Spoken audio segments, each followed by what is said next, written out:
field or something like that, because there's going to be a difference in torque from front to the back muscle. Yeah, I know. It's like, I think about it, and he's like a stomper. Like, we'll go running outside, and I'm like, quit, your feet are so loud.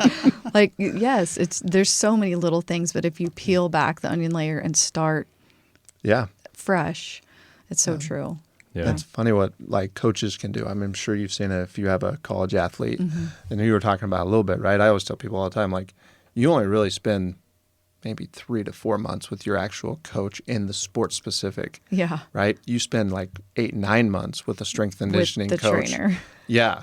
So that relationship and the development that they can get in that 8 to 9 months is where how much that coach can actually take that player development and go from here to here by next season. It's important. Yeah. Yeah, it's definitely a category that needs some help for sure. So one of the things that I wrote down here that I wanted to get into, we've been talking about a little bit so far, what you're doing in your business and so on and so forth, but I'd like to know a little bit about what your background is and how you kind of got into this. So, coming up, where'd you grow up, and how did this become something for you that was of interest and you wanted to build a business on? Yeah. I don't really know if I want to say where I grew up. So I grew up in Wood River. I don't really know how popular that is anymore. I don't know where that is. Oh, man. Home of Scott Frost? I was going to say hometown of Scott Frost. Man. I mean, it used to be like head coach. Andy knows. Andy's like smiling from ear it to used ear. to be like the best place in Nebraska. Yeah. Now it's kind of like, oh, you guys are from the trash area now. That place. Thanks a lot. We still basically give them the benefit of the doubt. Yeah. I mean, hey, things happen. They do. Especially over the course of 5 years. I'm kidding. Ouch. But yeah, I grew up there, always into sports, love sports. And so I kind of had a passion of doing that. I've always really liked the body. So I was going to do a PA route, went to UNK, played a year of football. I also shot on the U.S. Olympic team. And it just didn't really mix real well. Real quick, you said you shot on the team. What's that mean? Like skeet shooting.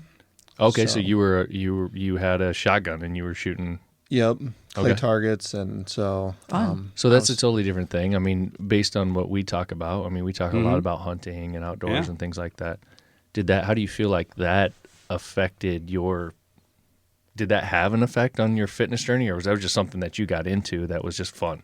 No, it didn't really have an effect. It was just something I got into that I guess helped grow my fitness journey, just from the simple standpoint that I used the connections I had down at Colorado Springs after I graduated from UNK with a sports medicine degree to go down there and work with their athletes down there on strength training programs, injury prevention programs, sometimes rehabbing injuries and things like that, and working with orthopedic doctors and physical therapists on here's what this athlete needs to do to get better and things like that.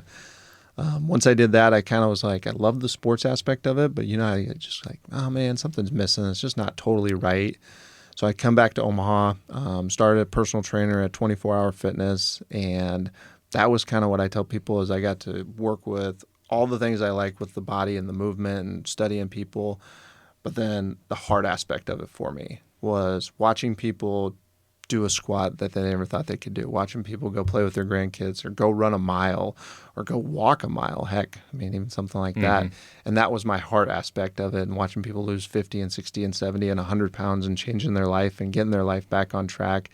And I've just loved it ever since. And so I worked my way up at 24 Hour Fitness and kind of self-driven and always wanted to own my own business. So I don't know, one day, I think I was 27, I was like, screw it, I'm just going to do it and see what happens. What do you think put that drive in you to have your own business? I don't know.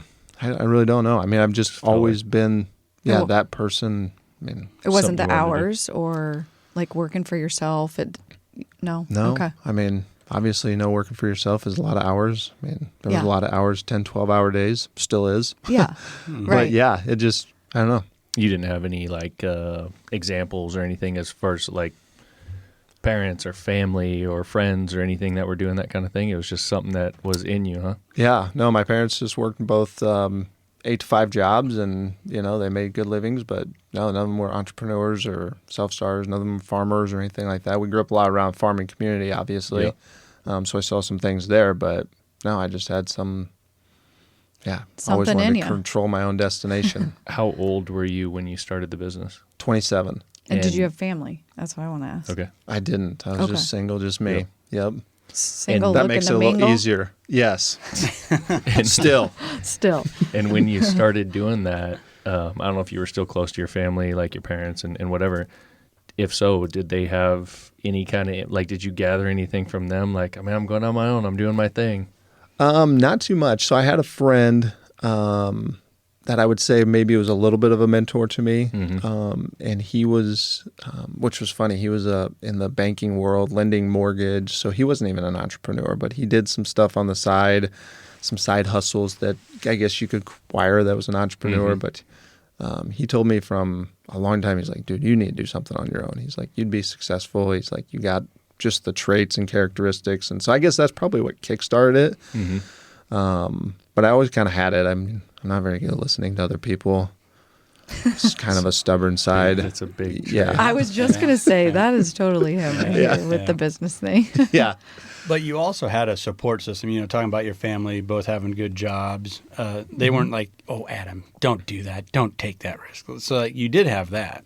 For sure. Yeah. or they've were always they encouraged me. saying, what are you doing? No, they've always encouraged me to, Right. just follow your passion and what you do. And, they pretty much were always like, if you do that, you'll be successful. Yeah. And yeah, Go they're get- right. Go get it. So they were able to see kind of the vision that you had, and they were